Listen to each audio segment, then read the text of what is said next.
हसमुख गांव की कहानी हरियाणा के एक छोटे से कोने में बसा हरे भरे खेतों और सादगी भरी जिंदगी के लिए जाना जाता था।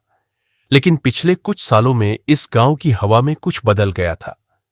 खेतों में पहले की तरह फसलें तो लहलहाती थीं, लेकिन किसानों के चेहरों पर थकान और बीमारी की छाया साफ दिखाई देने लगी थी। रामू, गांव का एक मेहनती किसान, सुबह सवेरे अपने खेत में जाता। उसकी उम्र भले ही 40 की थी, लेकिन उसका शरीर 60 साल के बूढ़े जैसा लगता।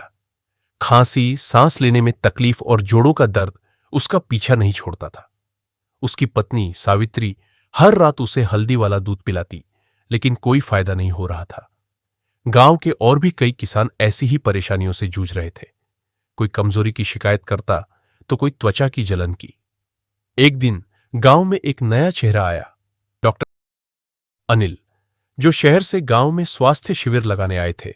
उन्होंने रामू और अन्य किसानों की जांच की और चौंकाने वाला खुलासा किया। तुम लोग जो रसायन अपनी फसलों पर छिड़क रहे हो, वही तुम्हारी सेहत को खराब कर रहा है। कीटनाशक और रासायनिक खाद के अंधाधुंध इस्तेमाल से न सिर्फ तुम्हारी सेहत, बल्कि जमीन और पानी भी जहरीला हो रहा है।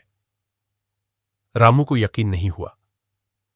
डॉक्टर साहब, हम तो वही करते हैं जो हमें बताया जाता है।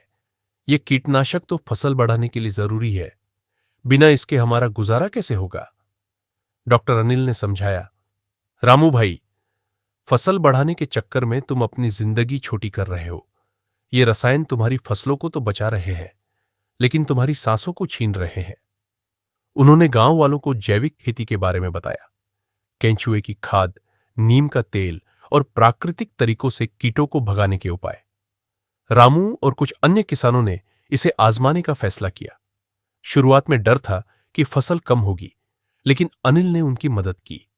कुछ महीनों बाद रामू ने देखा कि उसकी फसल पहले जितनी ही अच्छी थी और उसकी खांसी भी कम हो गई थी। गांव के दूसरे किसान भी धीरे धीरे इस बदलाव को अपनाने लगे। सावित्री ने गांव की महिलाओं को गोमूत्र और हर्बल पौधों से कीटनाशक बनाने की विधि सिखाई।